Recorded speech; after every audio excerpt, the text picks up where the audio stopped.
할렐루야. 3일 동안 잘 지내셨어? 자, 잘 지내셨으니까 오늘 하나님께 한번 소통을 한번 해보겠습니다. 하나님하고 어떻게 소통하냐 하면 주일날처럼 하트를 만드시고 하나님 사랑합니다. 시작. 하나님 사랑합니다. 그 다음에 예일교회 사랑합니다. 시작. 예일교회 사랑합니다. 세 번째는 뭐예요? 네, 목사님 사랑합니다. 집사님 사랑합니다. 권사님 사랑합니다. 시작. 목사님 사랑합니다. 집사님 사랑합니다. 권사님 사랑합니다. 네. 우리 교회는 장로님이 아직 안 계셔서 앞으로 장로님 많이 배출될 줄로 믿습니다. 장로님 하고 싶은 분은 신앙생활 열심히 하세요. 네. 왜 열심히 하냐고 묻는다면 제가 굳이 설명은 안 해도 우리 교회에서 장로님의 위치가 어떤 것인지를 알고 계시고 또 그분의 신앙이 어떤 것인가 여러분 잘 아실 겁니다. 자, 오늘은 믿음에 관련되어 있는 은혜 아래에 있는 사람의 삶. 자, 오늘 본문 14절의 말씀을 보면 너희가 법 아래 있지 아니하고 은혜 아래 있음이라. 바울이 로마 교회 성도들에게 말해서 은혜 안에 있다. 우리가 은혜 안에 있다는 것은 하나님의 은혜 속에 살고 있다는 것이고 은혜 받은 성도로 산다는 것을 가르쳐서 의미하고 있습니다. 여러분 교회 다니는 사람은 어떤 사람이에요? 성도라 그러죠. 네. 성도는 하나님을 믿는 사람이고 은혜 속에 있는 사람입니다. 성도는 성도같이 살아야 성도인 거지 성도같이 살지 않으면 안 되는 겁니다. 세상적인 삶은요, 자기 이름을 걸고 사는 것이 최고의 모습이에요. 그래서 세상을 엉터리로 살면 이름이 더럽혀진다고 그러잖아요. 세상을 훌륭하게 살면 이름이 남는다고 말하지 않습니까?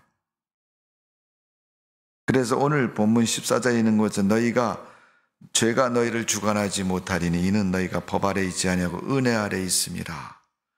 하나님을 믿는 성도는 하나님의 은혜 속에 사는 성도이고 그 사람을 가르쳐서 크리스찬, 하나님 믿는 사람, 또 성도라고 부릅니다. 은혜 아래에 있는 사람은 어떻게 살아야 하는가?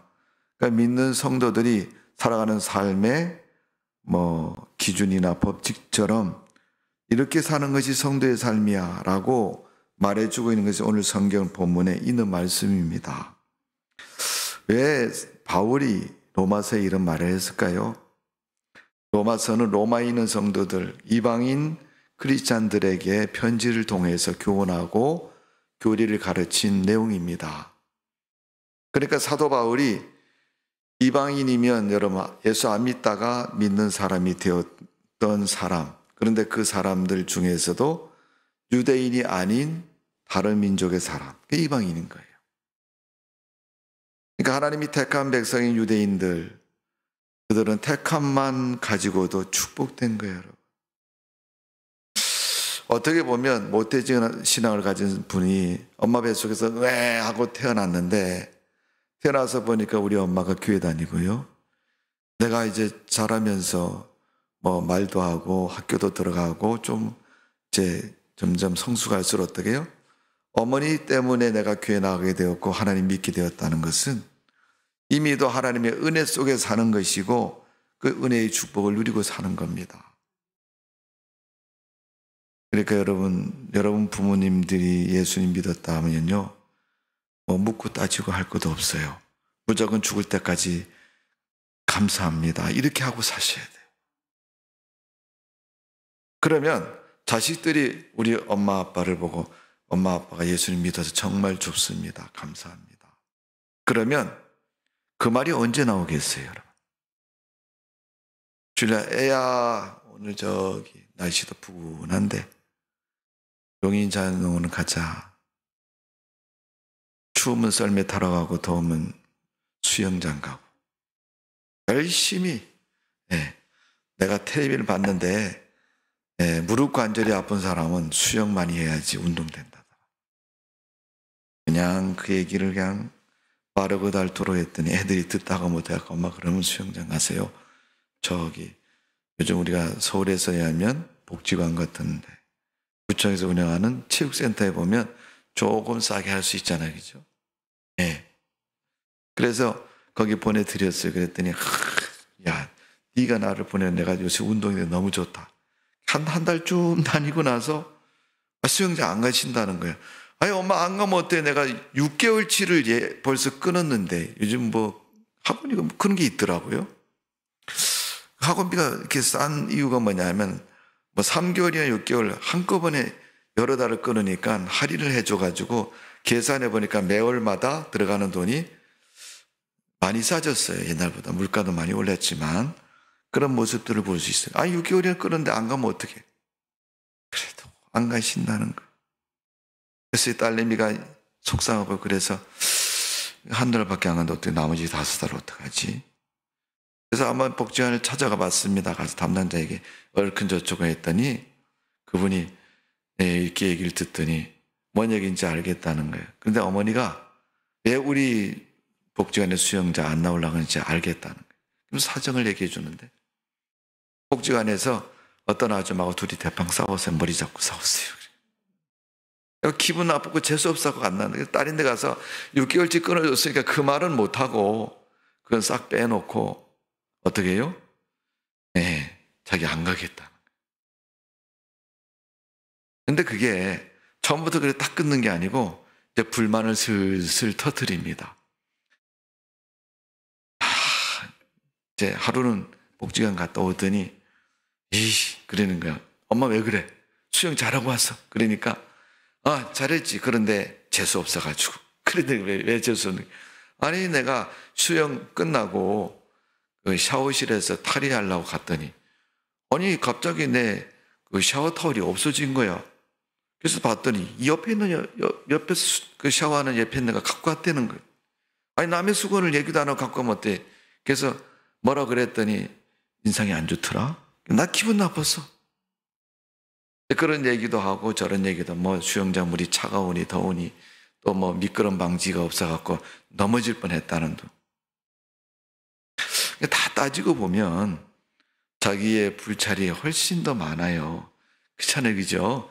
우리가 사회성을 갖고 있으니까 사람들하고 같이 어울려서 살다 보면 그 사람 때문에 내가 스트레스 받을 수도 있고 잘못할 수도 있지만은 따지고 보면 내 잘못도 좀 속해 있는 거거든 사실.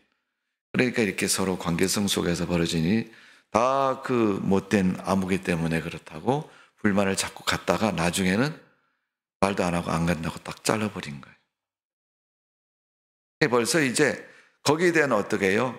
딸이 자기에게 그 수영장 다니라고 그 6개월 지나 거금을 들여서 하고 그 수영장을 이렇게 해줬는데 그때는 의욕을 가지고 열심히 나갔는데 사실 실질적으로 여러분 뭐 정말 그게 내가 하고 싶어서 먹고 싶은 음식도 여러분 사람이 세상을 사는데 가장 민감한 것이 음식 문화입니다. 음식만큼 민감한 게 없어요, 사실은. 맛있다 그러고 그 다음날 또 가서 똑같은 음식 먹으라 그러면요. 어제 맛있게 먹었으니까 오늘도 맛있네 그러면서 먹지만은 처음 먹을 때만큼 맛있다고 얘기를 안 해요. 그래서 지루하고 똑같은 음식을 2번 먹으면 그 맛에 대한 인지도가 자꾸 떨어지거든요. 그러니까 어제도 먹었는데 오늘 또 먹어 이런 생각도 들고 그러다니까 음식에 대한 불평이 나오는 거예요. 그럼 뭐 반찬 내기도 나오고 밥을 뭐 눌러서 폈니 너무 또 살짝 보면요 뭐 이렇게 엉터리 공갈밥을 폈니 하면서 불만을 가는 거거든요. 사실은 그 음식이 먹기가 싫어지면요 음식에 대한 타박을 하기 시작하는 거예요. 뭘 하는 게 내가 하고 싶을 때 할 때는 괜찮은데 하기 싫을 때 하면요 계속 싫어지는 거예요. 그래도 몸에 좋고 해야 되는 경우는 해야 됩니다. 그렇지 않아요, 여러분? 네, 우리 전순남 권사님이 뭐 허리가 아프다고 하니까 병원에서 플라스틱 가슴 보호대를 탁 채워줬어요. 거의 불편해 죽고 답답해 죽겠네. 주무실 때 다 벗어놓고 주무시고. 네. 그리고 또 그냥 시간이 없으니까 새벽 기도 날 때 그냥 나오고. 어머니 왜 그거 안 해주셨어요? 그랬더니 아무 말도 안 해. 왜? 하라는 걸 안 했으니까. 아니, 나 잊어버렸어. 이렇게 얘기하시면 되는데 그렇게 하는 게 아니거든요. 왜 물어봐? 속으로 그러는 거죠. 직간놈이 뭐 어른이 하는데 하든지 말든지 뭐. 어른 좀 이해를 해줘야지. 젊은 것들이 요새 뭐 없어가지고 그러면서 이제 인정을 안 하거든요. 그러면 여러분 병도 고쳐지지 않고 효과도 없는 거. 그렇게 하려면 뭐라 합니까, 여러분?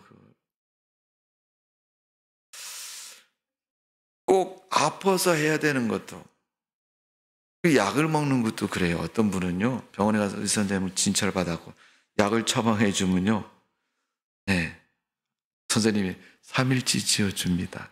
3일 먹고 나니까 병원 가는 게 자꾸 어떻게 번거로움이 자꾸 드니까 3일 한 2번 해보세요. 그러면요, 일주일에 2번 가야 되잖아요. 가서 선생님 얼굴 보고 진찰하고 사진, 얼굴 그 병에 대해 나누고 커뮤니케이션을 해가지고 선생님 좋은 말도 듣고 내가 뭘 해야 되겠다 이런 생각을 하고 병을 빨리 고칠 생각하고 그렇게 해야 되는데, 그냥 아무 생각도 없이 선생님이 3일째 약 주니까 먹고 또 3일치니까 또 먹고 나서 생각이 뭐냐면 이 병원 일주일에 2번 가는 바쁘네, 힘드네, 아유 가는 게 번거롭네, 그런 생각이 들면요, 그 다음에 가서 한 얘기 뭔지 아세요? 선생님 일주일치 주면 안 돼요? 일주일치 주었었어요. 일주일치 먹고 났더니 그래도 또 가는 게 귀찮으면 어떻게 한 달치 주세요. 그래서 한 달치를 지어줬어요. 이게 숫자를 쉬다가 잘못 쉬어가지고 하루에 2번 먹었네요. 그러니까 하루치가 모자란 거 아니에요, 그죠? 또 병원에 가서 금방 또 얘기를 합니다. 선생님, 약국에서 얘기해 주죠. 병원이 아니고 요새 약은 약국에서 주니까 약국 선생님한테 가서 그러는 거예요. 선생님, 지난달 한 달치 하루치 모자라던데요? 아니 그럴 리가 있나요? 제가 정확히 씌어서 줬는데요. 그러니까 여러분, 우리가 세상 사는 동안은요, 사람은 누구든 다 그렇게 살 수밖에 없습니다.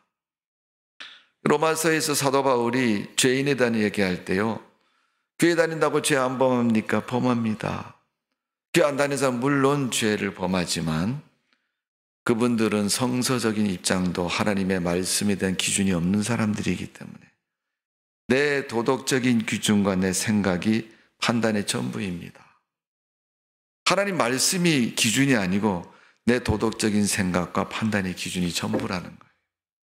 그러니까 그 개념이 어떻게 고무줄처럼 늘어났다 줄어들었다 할 수 있는 거거든요. 기분에 따라서 여러분 기준이 왔다 갔다 하기도 하는 거예요. 그럼 기준이 아닌 거예요. 기준은 진리입니다. 네, 온전한 것이고 바른 것이고 확실한 거거든요. 기준이 자꾸 왔다 갔다 하면 안 되는 거거든요. 그래서 그 분명한 기준, 하나님의 말씀이 기준이 돼서 해야 될 것과 하지 말 것, 이거 분명하게 해야 되는데, 그렇지 않은 게 이방인이었던 그들이 하나님 믿게 되었고 하나님의 사람이 됐습니다. 그럼 이제 하나님의 말씀을 따라서 교회에서 하는 대로, 바울이 가르치는 대로 살아야 되거든요. 그런데 문제가 뭐냐 하면, 내가 옛날에 예수 믿기 전에 안 믿던 시절에 그냥 안 믿고 무신론으로 있었던 게 아니고 다른 종교를 믿었단 말이에요. 그러니까 그 다른 종교를 믿었던 습관과 의식이 남아 있어가지고,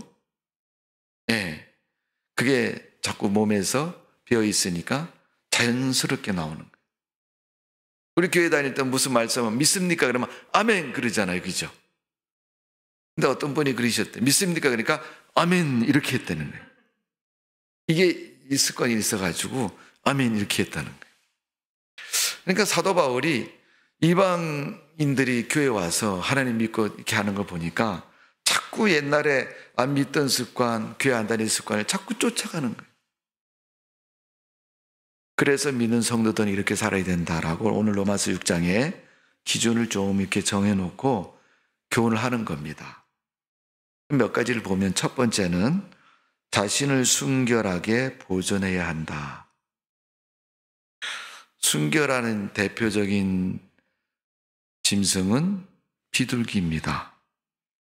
또 성령의 특징을 설명할 때 나오는 동물이 하나 있는데 그게 뭐예요? 비둘기 같은 성령. 예수님이 요단강에서 세례를 받을 때 마태복음 보니까 세례 요한을 통해서 세례를 받을 때 하늘에서 비둘기 같은 성령이 임하였다. 성경이 그렇게 표현하고 있거든요. 성령이 임하신 것을 그렇게 말씀하고 있어요.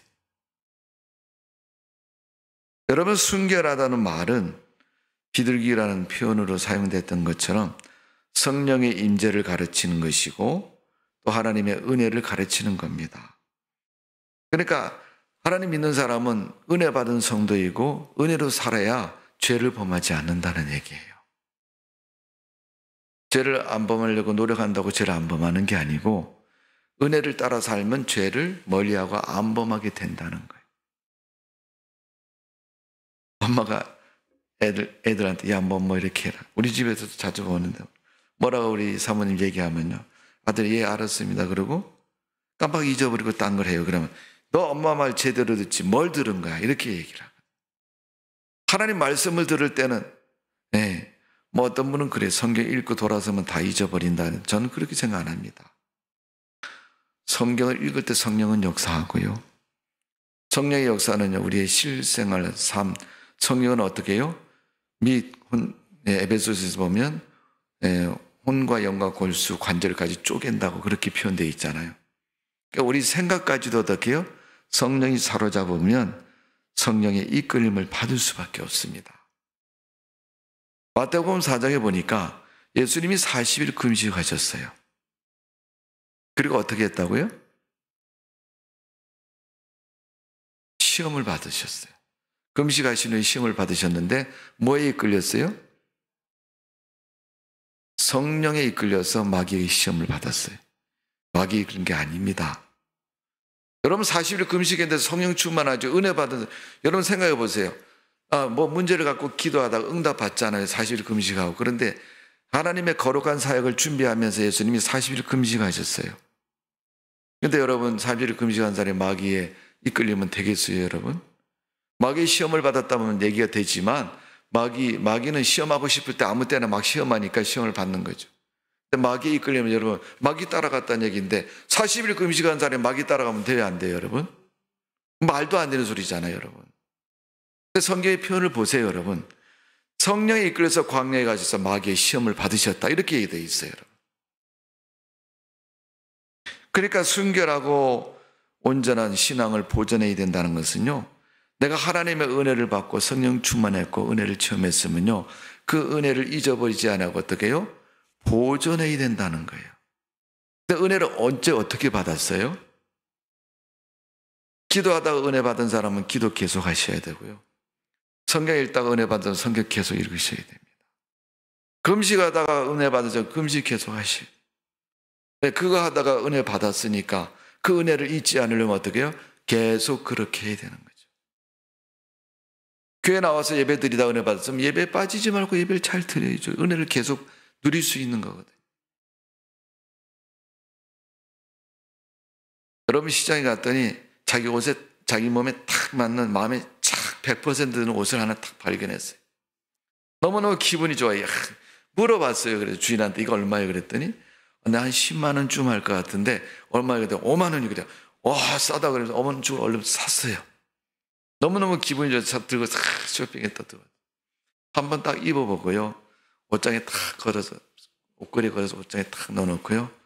안 입은 지 15년 됐습니다. 무슨 의미가 있죠? 아무런 의미가 없는 거예요. 하나님의 은혜를 받았으면 은혜 가운데 살아야 되고 은혜를 누리면서 살아야죠. 왜 우리는 크리스찬이고 교회를 다니는 성도인데 여러분 은혜를 누리면서 살지를 못하고 있습니까? 은혜를 알면서도 은혜를 누리지 못하고 사는 삶이 되지 말아야 됩니다. 그건 여러분 보존되지 않았기 때문에 손실됐다는 거예요.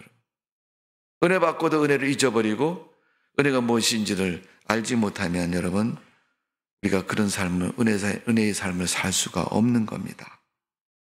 그런데 그 이유를 오늘 첫 번째 순결한 믿음을 가지고 우리 자신을 보존해야 돼, 지켜나가야 된다. 은혜 받은 그 은혜를 지켜나가야 된다 이렇게 얘기하고 있는데 그걸 방해하는 것이 12절에 그렇게 돼 있습니다. 자, 읽어볼게요. 그러므로 너희는 죄가 너희 죽을 몸을 지배하지 못하게 하라. 몸의 사욕에 순종하지 말고. 자, 거기에 보면 두 가지가 나오는데 죽을 너희 몸을, 사람은 다 죽잖아요, 여러분. 육신이 있죠. 육신은 뭐예요? 언제까지 오래 사는 게 아니라 때가 되면 죽잖아요. 그것처럼 죽을 몸이라는 거예요. 근데 그 죽을 몸 뭐예요? 죄가 우리 몸을 지배한다는 거예요. 그러니까 죄인이고 죄를 범하는 거는요, 죄가 나를 강력하게 이끌고 가서 죄범하게 만드는 거거든요. 거기에 넘어지지도 말고 그렇게 되지도 말라는 거예요. 그러니까 죄를 가까이 하면 돼요, 안 돼요? 안 되는 거죠. 죄가 내 속에서 내 마음을 집어삼키거나 아니면 내 밖에 있어도 나를 위협해서 내가 무서워서 떨면서 죄한테 못 이기는 척하고 넘어지거나 어떤 경우든지 죄가 우리를 지배하지 못하게 해라. 그러니까 우리는 매일 믿음을 지키는 것은 뭘 역으로 표현하면 뭐예요? 죄와의 맨날 전쟁인 거예요. 죄범하지 않아요. 그래야 믿음으로 살 수 있으니까 그렇게 하라는 거예요. 그래서 죄에 대한 것에 대한 거부감이나 두려움이나 또 멀리하거나 죄에 대한 생각을 잊지 말아야 된다는 거예요. 그래야 신앙생활이 된다는 겁니다. 두 번째는 뭐예요?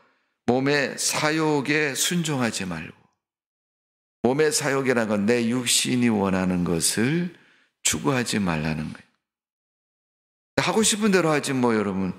아니 목사님이 아무리 얘기해도 여러분 대부분 보면요, 자기 하고 싶은 대 해요.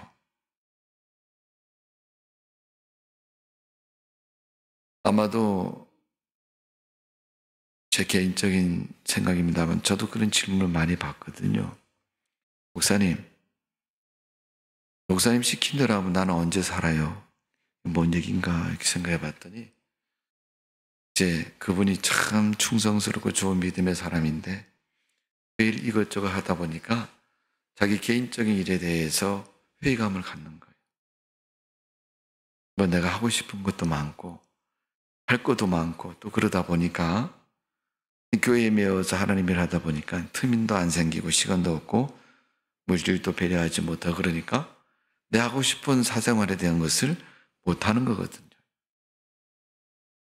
오늘 여러분 바울이 12절에 말한 몸의 사욕에 순종하지만 자기가 세상적으로 하고 싶은 일에 대해서 못하는 것에 대한 아쉬움을 가지고 그걸 하기 위해서 믿음을 지키지 않는 그런 모습을 사욕에 순종하지 말라 이렇게 표현하고 있는 거거든요.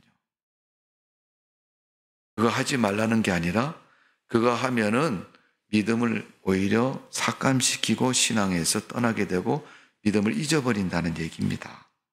그러니까 하지 말라는 거예요. 여러분 자녀들에게 엄마가 그러잖아요. 야 도둑질 하지 마. 초등학교 다닐 때만 하는 얘기입니까? 그건 죽을 때까지 하는 얘기예요. 차조심하고 여러분 애들한테만 하는 얘기예요? 애들만 조심해요? 어른도 조심하셔야 돼요. 차이점은 여러분 애들은 죽고 어른은 안 죽어요? 다 죽을 수 있습니다. 여러분 그거는 어리거든 나이를 먹었든 언제든지 항상 조심해요. 여러분 사욕이라는 말은 여러분 세상적인 것은요 예수 믿기 전에도 있었고 예수 믿은 후에도 있는 거거든요. 근데 우리가 예수 믿는 성도로서 예수 믿는 사람처럼 살다 보니까 세상적인 타락되고 범죄하는 사욕을 어떻게 해요? 하지 말아야 되겠다고 결심하고 버리고 근처에도 안 가고 안 하다 보니까 어떻게 해요? 자연히 성별되고 구별되고 순결한 삶이 되는 거거든요.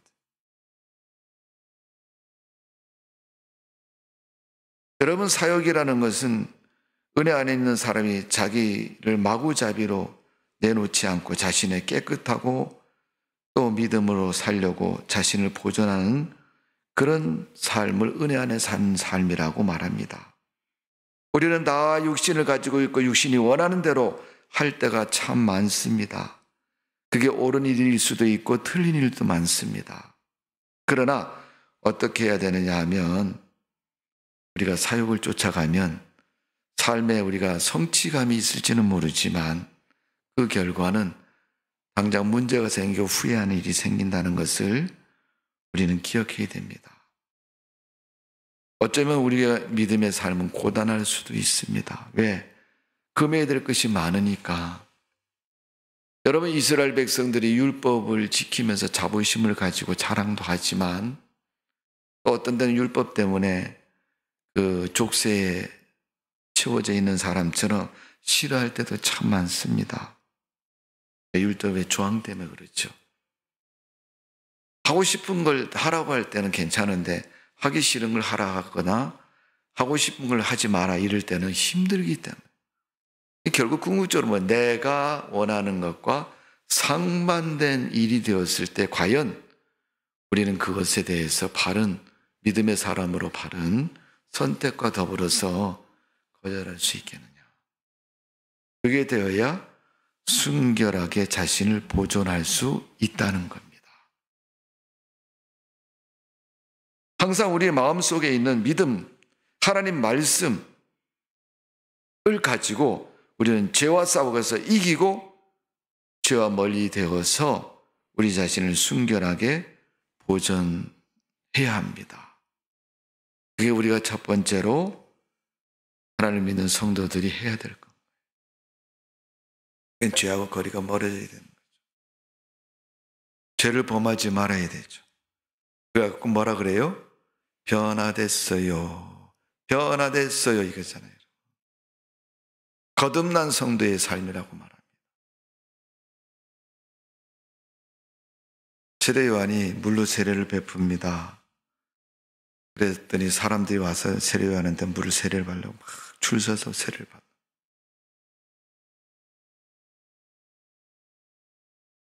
하나님께서 하늘에서 그러십니다. 요한아, 요한아, 내일 이맘때 예수가 오는데 그 예수에게 세례를 베풀어라. 세례 요한이 그럽니다. 하나님 무슨 말씀이세요? 나는 그분 신들기도 부족한 그런 죄인이고 모자란 사람인데 어떻게 내가 그 위대하신 예수님한테 세례를 베풉니까? 그때 하나님께서 아버지가 원하는 일이다. 아버지가 아들을 향해서 세례 주고자 해서 원하는 일이다. 그러니까 예수라고 해서 내가 거절하거나 하지 말고 해라. 그래서 세례 요한이 예수님께 세례를 베풉니다. 그때 그 모습을 보고 하나님은 기뻐하셔서 성령을 거기서 부은 거예요. 그래서 비둘기같이 성이 임하였는데 그 순결한 성령이 하나님의 그 명령을 지켰으니까 순결해진 것. 그 성령이 임한 게 비둘기 같은 성령은 순결함이라고 그랬잖아요. 그 장면 속에 순결한 은혜를 주신 것은 말씀을 지켰으니까. 성도가 하나님의 말씀을 지키면 순결하게 되는 거예요. 말씀을 자꾸 거절하고 딴 것으로 행하면 순결해지지 않습니다. 성도 여러분, 하나님 말씀을 쫓아 사십시오. 아무리 친한 친구가 뭐라 그래도 부모나 자식이 뭐라 그래도 하나님 말씀에 위대하거나 하나님을 멀리하면요 거절해야 됩니다. 그래야 우리가 믿음을 지킬 수 있는 거예요. 당장은 편할지 모르지만은 믿음에서 떠나면요 우리의 삶이 메마르기 시작하는 거예요. 예. 가뭄을 경험한 사람들은요 그런 얘기 하잖아요. 저도 TV 요즘 보면요 유니세프라는 우리 기아 대책 우리나라 구호단체가 있는데 거기서 보면 아프리카나 이런 못 사는 빈곤층의 나라에 꿈을 펴주라고 선교비를 후원해 달라 그럽니다. 그러면서 광고를 하는데 여러분 TV에서 아시죠? 아프리카 이런 애 막 병이 들은 애들 막 상처에 파리가 와서 막 달라붙어 있고 또 그것뿐만 아니고 어떻게 해요? 그들이 먹는 식수를 보세요. 그게 물입니까 여러분? 맞죠? 꾸정물도 그런 꾸정물이 없어요. 아이 이름을 대면서 이게 더러운 물이고 이 물 먹으면 병에 걸린다는 사실을 알면서도 그들이 먹을 수 있는 물은 이 물밖에 없다는 거예요. 얼마나 비참합니까? 그게 하루 이틀 가뭄이 들어서 그렇게 됐겠습니까, 여러분? 우상숭배에 빠지고 하나님 축복의 끈이 끊어지고 영적인 끈이 끊어지고 나니까 그들이 사는 땅은 공고한 땅이 되기 시작한 거예요. 여러분, 에덴 동산의 그 낙원이 파괴된 이유가 뭔지 아세요? 아담과 하와가 범죄할 때부터 파괴되기 시작한 거예요. 어쩌면 앞으로 100년, 200년 후에 우리가 사는 지구상이 다 마를 수도 있습니다. 다 공고해질 수도 있습니다. 시간이 흐르면 흐를수록 점점 더 어려운 지경이 될 수도 있습니다.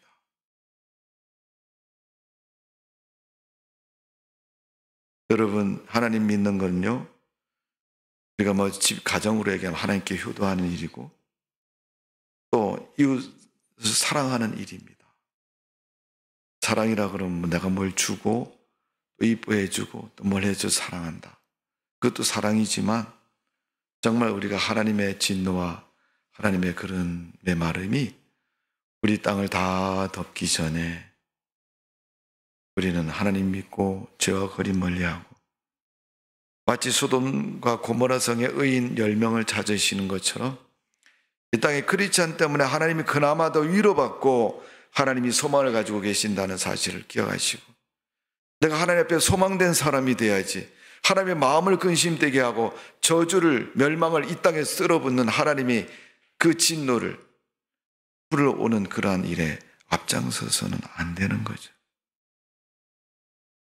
그래서 우리 성도들에게는 늘 사도 바울의 신앙 속에서 그 한 중요한 결정을 보면 담에색이 꼭 있어야 돼요.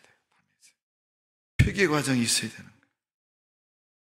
어제 죄를 범할지라도 오늘 하나님 앞에 나와서 하나님, 어제 내가 이런 일을 했는데 용서해 주십시오. 그런 믿음과 삶이 우리의 삶이 되어져야 될 줄로 믿습니다. 순결한 믿음 가지시고 순결한 우리 신앙의 모습을 잘 보존해서 하나님께 영광 돌리는 삶이 되어야 됩니다. 첫 번째로 하나님 믿는 성도들이 가져야 할 신앙의 모습입니다. 두 번째로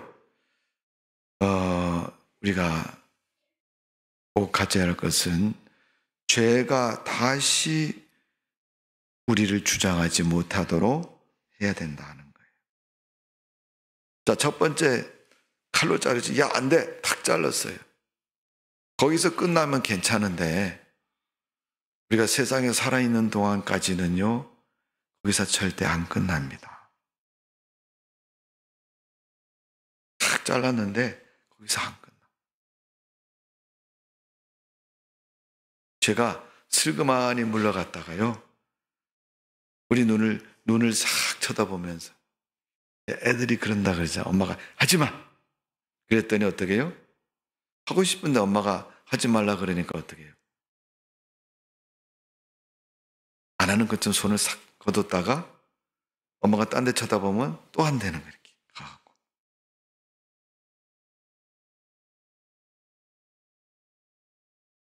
이게 여러분 애들만 그런 게 아니라 어른들도요, 그렇게 되는 것들이 있더라고요, 여러분.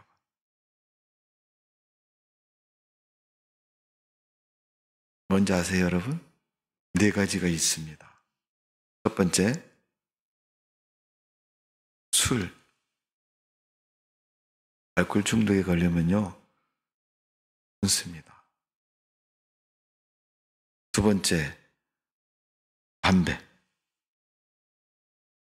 술, 담배는 여러분, 나를 지배하고 오염시키면 끊기 참 어렵습니다. 그 담배 피는 분에게 담배 못 피게 하면요, 하늘이 노랗대요, 노랗대. 담배 연기가 노란 게 아니고 하늘이 노랗다는 거예요. 정신이 혼미해진다. 그 다음에 뭔지 아세요? 마약입니다. 마약.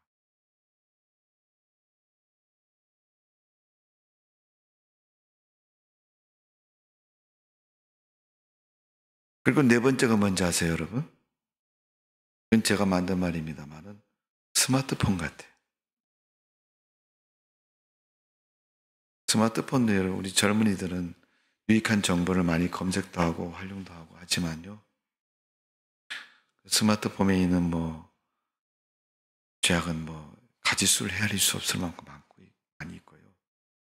그게 이제 하면 계속 보고 싶은 거예요. 주머니 넣었다 또 꺼내고 또 보고, 또 금방 봤다가 또 집어넣고 또 1분도 안 돼서 또 꺼내고 또 보고.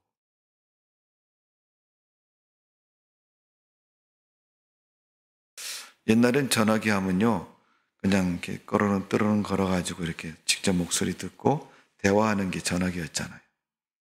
요새는 다양한 메시지를 갖다 보니까 이렇게 문자도 보내고 그림도 보내고 이렇게 보내잖아요. 근데 바쁘거나 이래서 빨리 못 보고 나중에 보면요, 보낸 사람이 그런데요, 이씨버 이런데요. 내가 보냈는데 왜 안 보고 답이 없냐고 막 그런다는 거예요. 네. 그러니까 여러분, 요즘 우리 전체적으로 스마트폰을 쓰는 카카오톡이라는 우리가 채널을 쓰잖아요, 여러분. 그러니까 카카오톡이 이제 알림 기능이 있어갖고요, 알림 기능을 켜놓으면 문자가 오든지 뭐가 오든지 오면요, 까똑 어떤 목사님 산에 갔는데 처음에 난 깜짝 놀랐어요. 카메라가 옆에서 같이 나란히 걸어가고 있는데 옆에서 까까까까까똑 이러더라고요. 너무 놀라가지고 난 무슨 뭐가 나온 줄 알았어요. 그거 봤더니 그게 까똑이 오는 소리 납니다. 그게. 그걸 보고 나면요, 그걸로 끝나는 게 아니라 그 다음에 뭐가 될까, 마치 드라마 보고 다음 편에 뭐 나올까 기대하는 것처럼요, 중독이 되는 거예요. 근데 여러분, 스마트폰 전에 우리 기계 문명이 발전하면서 편리함을 주고 그게 사람 실생활과 밀접한 관계가 있으니까 참 끊기 어려운 거거든요. 옛날에 라디오 나왔을 때 라디오가 그랬고, 그 다음에 나온 건 TV잖아요. TV가 그랬고, TV 그러다가 그다음에 스마트폰 요즘 스마트폰이 그래요. 근데 문제는 이 네 가지가 술, 담배, 그리고 마약, 스마트폰, 이 네 가지가 우리 인간을 어떻게 하느냐. 죄를 안 범하는 것보다는 죄를 범하는 쪽으로 더 쉽게 만든다는 게 문제입니다. 그러니까 우리가 죄의 지배를 받을 수 있어요. 죄를 범하니까 죄의 종이 되는 것이고 죄의 지배를 받는 것. 사도 바울이 로마서에서 본 너희가 죄의 종이 되지 말라는 표현을 씁니다. 죄의 종. 여러분, 종이라는 것은 노예를 말하지 않습니까? 주인이 시키는 대로 하는 거예요. 죄가 시키면 죄 범하는 것이고 착한 것이 시키면 착한 일을 하는 거거든요. 사도 바울이 오늘 본문에 보면 죄로 하여금 다시 우리를 주장하지 않게 된다. 내가 예수 믿어도 죄는 세상에 있고 나에게 가까이 찾아옵니다. 내가 또 어떻게 해요? 하나님을 안 믿었을 때도 죄가 내게 찾아옵니다. 근데 성경에서 가르쳐주는 게 뭐냐면, 하나님 믿으면 믿음의 법이 있어가지고요, 죄가 죄로 보이기 시작한다는 거예요. 저거는 죄라고 분별이 생기는 거죠. 순결하다는 것은요, 분별력을 가지고 죄와 죄 아닌 것을 구분해서 행하는 것을 말하는 거예요. 그게 없으면 순결함이 아닌 거예요, 여러분. 순결함은 믿음의 삶의 첫 번째로 굉장히 중요한 겁니다. 그래서 우리는 죄의 권세를 부인해야 돼. 죄가 죄라는 것을 말해야 되고, 나 죄 싫어, 너 멀리 가, 이렇게 부인해야 됩니다. 그러지 않으면 넘어지고 불신자가 되는 거예요. 교회 잘 다니다가 교회 끊는 사람들, 교회 잘 다니다가 하나님 안 믿는 사람 되는 거는요, 넘어진 자라고 얘기하는 거예요. 나는 하나님의 은혜로 구원받고 또 내 이름이 하늘나라의 생명책에 기록되기 때문에 마귀가 나를 이기지 못한다는 것을 우리는 알고 있습니다. 그래서 우리는 하나님과 더 가까운 그런 관계가 되었고 하나님께 나가는 믿음의 사람이 된 겁니다. 그렇다면 우리가 하나님 앞에 나가야지 믿음이 뒤로 가면은 죄를 범하게 되고 마귀가 박수를 칠 겁니다. 사람에게 죄를 범하는 것은 사탄의 권세에 겁을 내지 말아야 할 것이고, 오직 우리의 목표는 하나님 말씀에 대한 순종과 그것을 잊지 말아야 한다는 것을 분명히 기억해야 됩니다. 또한 죄가 자신을 지배할 기회를 주지 말아야 됩니다.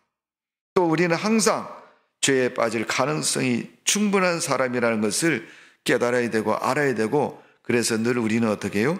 조심하고 두렵고 떨리는 마음으로 믿음 안에서 살아야 됩니다.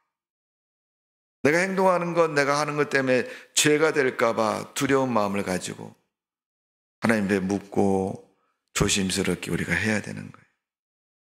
그래야 우리가 죄의 종이 되지 않고 죄의 주장에 넘어지지 않는 겁니다. 자, 세 번째는 하나님의 자녀가 되었다는 사실을 어떻게 해요? 시인하고 살아야 된다는 거예요. 이걸 가지고 뭐라 그러면 확신 있는 믿음이 되어야 된다는 거예요. 확신. 너는 교회 다니고 크리스찬이라는 그 확신 있는 믿음으로 살아야 된다는 거예요. 그게 무엇을 의미하는지 아십니까? 나는 하나님의 자녀입니다. 나는 하나님 백성입니다. 이걸 늘 고백하는 신앙으로 살아야 된다는 거예요. 죄를 범하다가도 여러분 입에서 갑자기 나는 하나님 백성입니다, 이 말을 하면 어떻게 해요? 아차, 내가 하나님 백성이지. 순간 잊어버렸던 것도 기억나게 하시고 또 바른 믿음으로 세워지는 겁니다. 요한복음 1장 12절 13절에 보면 이렇게 기록하고 있습니다. 영접하는 자고 그 이름을 믿는 자에게는 하나님의 자녀가 되는 권세를 주셨으니 이는 혈통이나 육적으로 사람의 뜻으로 나지 아니하고 오직 하나님께로서 난 자들이라. 구원과 거듭남은 하나님께로부터만 되는 것이고 하나님께로부터 난 자라고 얘기하는 거예요. 그걸 갖다 뭐라 그래요? 영접하는 자가 그렇게 된다는 거예요. 영접이란 내 마음에 예수님을 모셔드렸다는 거예요. 모셔드렸다는 것은, 영접이라는 것은 곧 믿음을 가르쳐서 말합니다. 그러니까 내가 믿음으로 사는 것이고 믿음으로 사는 성도이기 때문에 하나님의 자녀의식이 분명해야 됩니다. 어릴 때마다 우리가 찾을 것은 많이 있지만 그 중에서 분명하게 우리가 찾아야 할 것은 내가 하나님의 자녀이지, 내가 하나님 백성이지, 내가 하나님 믿는 사람이지, 내가 하나님을 따르는 성도이지, 이런 믿음을 가지고 살아가야 됩니다. 그래서 우리는 예수님을 믿고 하나님의 자녀된 사실을 확신하면서 고백하면서 하나님의 은혜에 감사하고 죄악에 빠지지 않는 그러한 삶을 살아야 됩니다. 우리의 영혼을 주님 앞으로 인도하는 그 하나님의 은혜 속에 살아야 되고, 또한 하나님을 모르는 사람에게 하나님 말씀을 전해서 그 영혼도 하나님 앞에 인도하는 사명자의 삶을 살아야 되는 줄로 믿습니다. 하나님의 일은 한 가지입니다. 구원입니다. 세상 일은 다양하고 여러 가지지만 하나님의 일은 한 가지 단순하고 분명한 게 구원입니다. 오늘 우리가 구원의 사람으로 살아가시기를 바라고 하나님의 은혜로 사는 성도가 되시기를 주님의 이름으로 축원합니다. 자, 마지막 네 번째는 우리 13절입니다. 13절을 우리 한번 다 같이 읽어보겠습니다. 로마서 6장 13절 시작. 또한 너희 지체를 불의의 무기로 죄에게 내어주지 말고 오직 너희 자신을 죽은 자 가운데서 다시 살아난 자같이 하나님께 드리며 너희 지체를 의의 무기로 하나님께 드리라. 아멘. 자, 불의의 무기로 죄에 내주지 않는 것이 어떤 거냐 하면 하나님께 드리는 것이다. 또 너희가 의의 무기가 뭐냐? 하나님께 드린 것이 의의 무기다. 이렇게 로마서 6장 13절에서는 말씀하고 있습니다. 이걸 여러분 우리가 하나님의 도구로 사용된다는 얘기입니다. 우리 자신이, 내 몸이 하나님의 일을 위해서 쓰임받는다는 거예요. 마태복음 25장에 보니까 예수님 비유 중에 큰 게 나왔어요. 종들에게 주인이 한 종은 한 달 5달란트, 한 종은 2달란트, 그리고 한 종은 1달란트 줬다. 근데 그 1달란트 받은 종이 장사를 안 하고 1달란트 그대로 땅에 묻었다가 가지고 와서 주인 앞에 내어놓고 주인이 주신 1달란트 그대로 갖고 왔습니다. 이렇게 내놓으니까 주인이 뭐라 그러면 너 왜 1달란트만 갖고 왔냐? 여기 5달란트 가지고 간 사람 장사를 해서 5달란트 또 남겨서 10달란트가 된 거죠. 2달란트는 또 2달란트를 남겼으니까 4달란트가 된 거죠. 주인이 그렇게 물으면서 왜 너는 1달란트밖에 안 거? 여기는 10달란트고 4달란트가 되었는데 2배로 남겼는데 너는 왜? 그러면 그 비율을 따져서 말한다면 1달란트 가진 사람은 2달란트가 돼야 되죠. 1달란트를 갖고 온 거예요. 그러니까 그 사람이 대답하는 게 뭐예요? 주인은 자기에게 1달란트 준 그 주인에게 당신은 능력이 많고 심지 않은 데서 거두고 뭐 없는 데서도 있게 하시는 분이니까 내가 1달란트 그대로 갖고 왔습니다. 거기에 그 사람은 2가지 뜻을 내포하고 있는 거예요. 첫 번째는 내가 당신 거 손에 넣겠습니까? 이렇게 묻는 것이고 또 1달란트는 내가 장사하든지 안 하든지 그것은 내 결정입니다. 난 하기 싫어서 안 했습니다. 이런 뜻이 2개가 내포가 되어 있는 겁니다.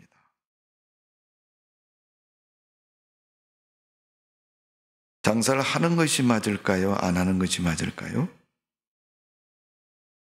그 주인이 요구하는 것은 장사를 하는 것이 맞는 거거든요. 근데 그 사람은 자기가 장사하기 싫어서 안 했던 것이고 안 한 것에 대해서 그런 변명을 하고 있는 겁니다. 우리가 여러분 하나님 믿고 예수 믿고 구원받은 성도가 되면요, 구원받은 성도로 살아가는 믿음의 삶이 있습니다. 지금 제가 로마 교인들에게 편지를 보낸 사도 바울의 그 신앙을 소개하면서 예수 믿는 사람들이 살아가야 할 삶의 기준 같은 것을, 믿음의 기준 같은 것을 말씀을 드리고 있다고 처음에 말씀을 드렸어요. 자, 그러면서 4번째는 뭐예요? 하나님의 도구가 되어야 된다, 이런 얘기를 말씀을 드리는 거예요. 여러분, 우리가 하나님의 일을 하려면 세상에서 하나님의 일을 제일 많이 하는 데가 어디입니까, 여러분? 교회죠. 그냥 밥 한 그릇을 줘도요, 저기 급식소에 주는 거는요, 어떤 돈 많은 사람이 없는 사람에서 주는 그런 개념이지만, 교회에서 여러분 밥을 대접한다 그러면 대접한다 그러는 것이고, 또 그 국률과 하나님의 사랑의 마음을 가지고 그 일을 하는 거거든요. 밥그릇은 밥을 퍼서 주지만 그건 밥만 푼 게 아니라 그 사람 수고와 정성과 사랑을 퍼서 주는 거거든요. 교회니까 뭘 퍼서 주는 거예요? 하나님의 사랑과 복음을 퍼서 주는 거거든요. 그런 개념이 다른 거예요, 여러분. 그럼 하나님이 어떤 밥그릇을 보고 칭찬하시겠어요? 안 믿는 사람이 퍼주는 밥을 보고 칭찬하겠어요? 하나님 믿는 사람이 퍼주는 밥을 보고 하나님 칭찬하시겠어요?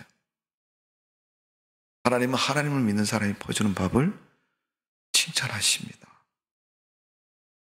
똑같이 교회를 다녀도 하나님에 의해서 하나님께 열심을 다하고 일을 하는 그 사람이 칭찬받는 사람이고 그 사람이 도구인 것이지, 그렇지 않은 사람이 도구가 될 수 있는 건 아닙니다. 그래서 오늘 불의의 병기라는 말이 나오고요, 의의 병기라는 말이 나옵니다.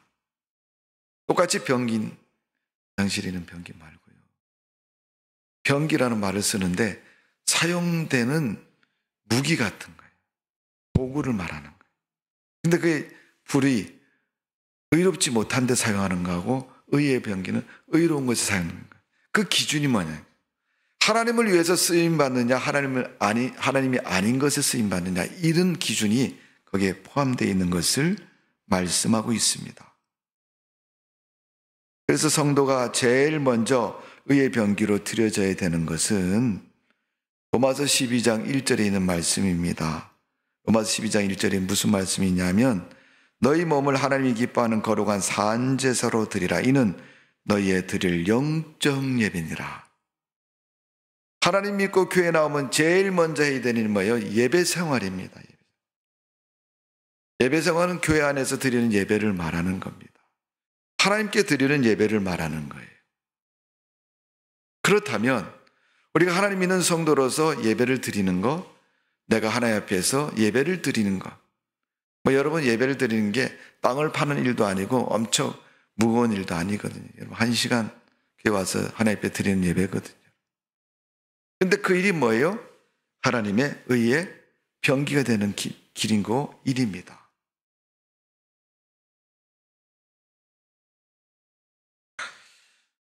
여러분 예배는 새벽 기도하기도 하고 주일 예배 드리는 것도 예배고 성경 공부 시간에 참석하는 것도 예배에 속하는 것이고 애들 가르치는 것도 예배에 속하는 것이고 교회에서 성가대로 봉사하는 것도 예배 드리는 것이고 또 때로는 전도하는 것도 다 예배를 드리는 겁니다.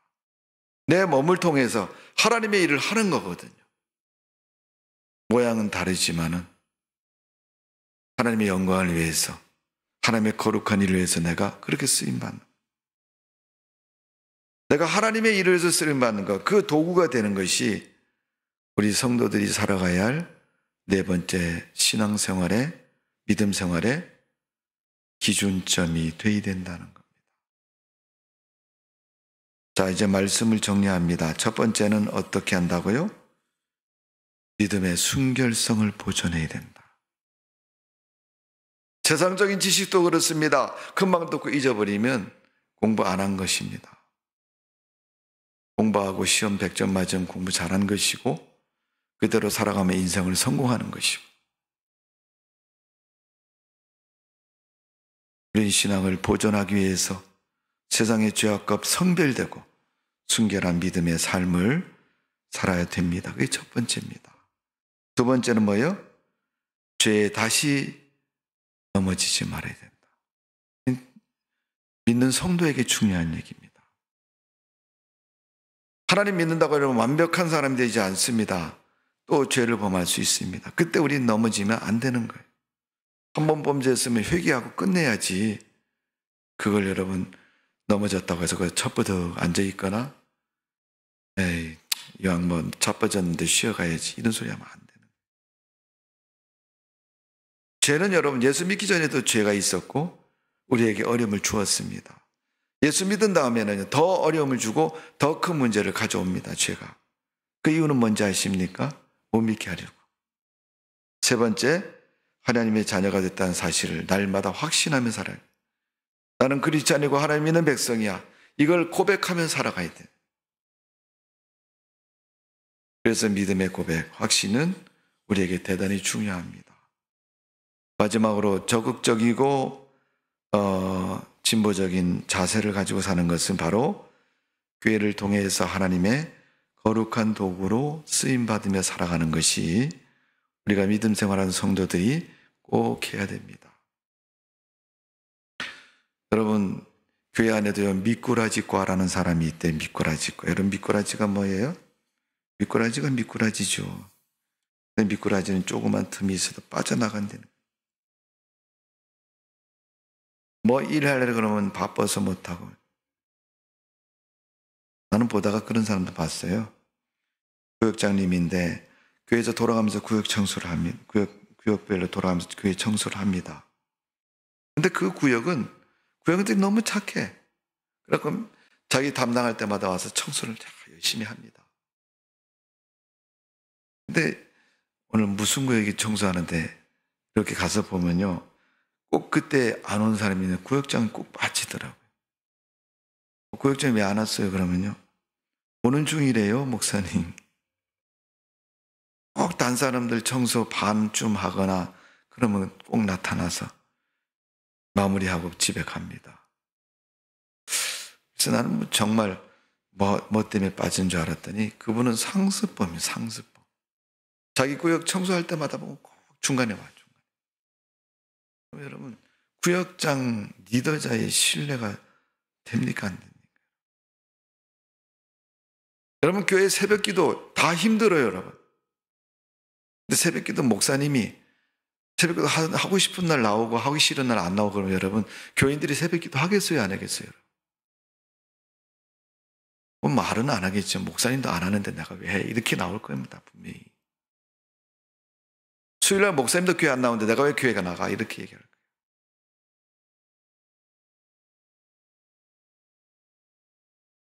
오늘 여러분, 우리가 하나님의 사람이라는 인식을 잊어버리지 마시고 날마다 믿음으로 승리하는 성도의 삶이 되시기를 주님의 이름으로 축복을 드립니다.